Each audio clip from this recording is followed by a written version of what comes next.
Have you ever stayed quiet in English because your heart was racing, your palms were sweaty, and you just couldn't speak? Oh, yes. That moment when your brain screams, say something, but your mouth says, nope. If that sounds familiar, don't worry, you're not alone. In fact, you're about to learn how to stay calm, use simple phrases, and actually enjoy speaking English, even if you feel nervous. So stay with us, because by the end of this video, you'll have real English phrases and mindset tricks to beat social anxiety. And hey, before we dive in, hit that subscribe button and join the Hello English Lab family. We're here to practice, laugh, and grow together. Okay, let's be real. Social anxiety can feel like a heavy backpack you carry everywhere. You want to speak, but your body reacts like it's in danger. Exactly. Your heart beats faster. Your voice feels shaky. You think everyone is judging your English. And that's the trap. Your anxiety says, don't speak, you'll embarrass yourself. But guess what? Silence actually makes things worse. Right. People can't connect with silence. They connect with words, even simple ones. And here's something powerful. You don't need perfect English to connect with people. You need courage and a few good rescue phrases. Think of it like this.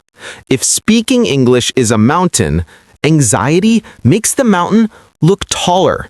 But with practice and the right tools, that mountain becomes a small hill. Learners, can I confess something?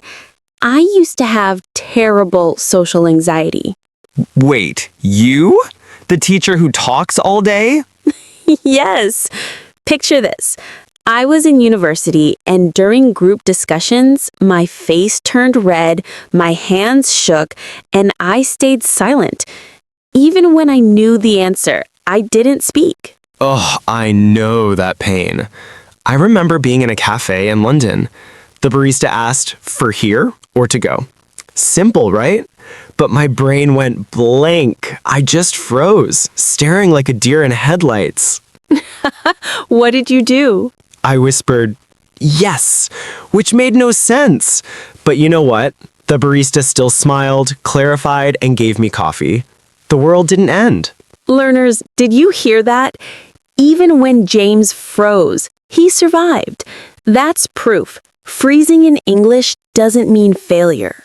Exactly. Social anxiety makes your mistakes look huge in your mind. But to other people, they're tiny. Okay, let's move from stories to solutions. We'll give you 2 things today. 1, a mindset shift. 2, real English phrases you can use when you feel anxious. First, mindset. Here's a truth I wish I learned earlier. Everyone is too busy worrying about themselves to judge your English. Yes, people aren't counting your grammar mistakes. They just want to understand you. So instead of thinking, I must be perfect, try thinking, I just need to connect. Beautiful. Now let's add some phrases. Learners, repeat after me. These are rescue phrases you can use when you feel anxious. Ready? Give me a second, please. Let me think. Sorry, I'm a little nervous. Can you repeat that, please? That's a good question. These phrases buy you time. They give your brain space to relax while keeping the conversation alive. Exactly. Instead of silence, you're showing confidence, even while thinking. Learners, if you're finding this useful, pause for a second and hit that like button. It tells YouTube, yes, this video is helping me. And drop a comment.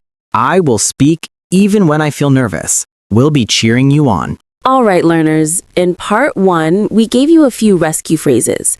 Now let's go deeper, because social anxiety shows up in different situations, at a party, at work, in class, or even at the grocery store. Right, and each situation needs a little toolbox of phrases. Think of them like your English emergency kit. Love that. Okay, let's build your kit. Here's the truth. Meeting people makes everyone nervous. Even native speakers sometimes get sweaty palms. So, What do you say when someone asks, "How are you?" and your brain screams, "Run away"? You use these simple answers. Repeat after us. I'm good, thanks. How are you? Pretty good. What about you? Not bad, thanks. That's it. Simple. Not Shakespeare, not an essay. Just human connection. And here's a pro tip. Smile. Your smile communicates confidence, even if you're shaking inside. Ooh, this one's tough. Group conversations can feel like a battlefield. Everyone's talking fast, you're trying to jump in, and suddenly your voice disappears. Yes, but here's the trick. You don't have to say something complicated. You can enter the group with short entry phrases. Repeat after us. That's interesting. I agree with that. Really? Tell me more. These little phrases give you a door into the conversation. You don't need a long speech, you just need a way in. And if you want to add your own thought, start small. Like, I think so too. In my country, it's similar. I had the same experience.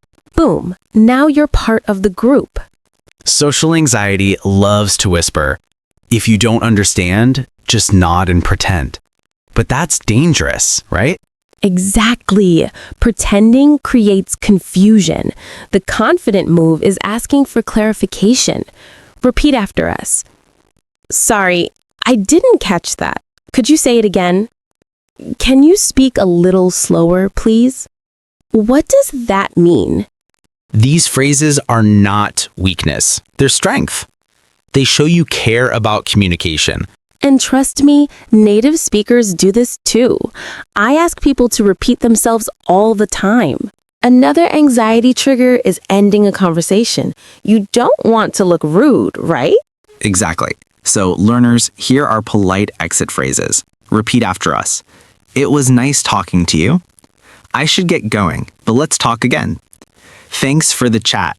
See you soon. These help you exit with confidence instead of awkward silence.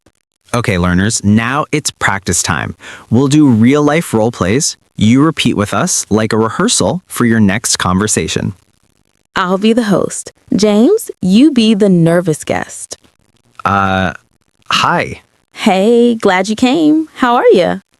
I'm good, thanks. How are you? I'm great. Have you tried the snacks? Not yet. They look good, though. Learners, did you hear that? Simple, clear, human.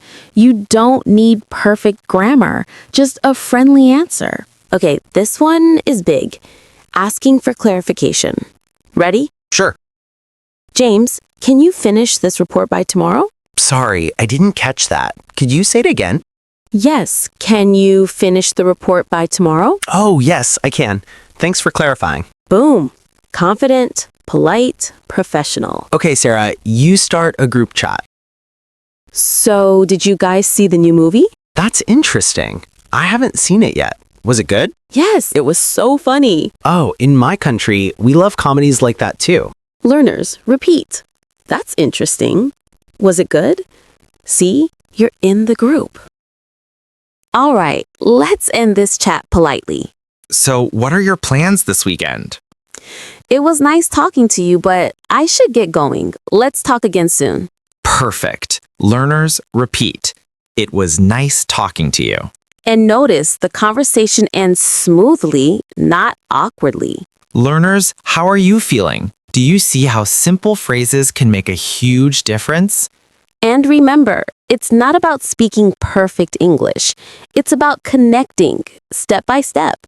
If you found even one phrase helpful today, please hit that like button. And tell us in the comments, which phrase will you use first? We love reading your answers. And of course, don't forget to subscribe. Every week, we'll give you more tools to grow your English confidence.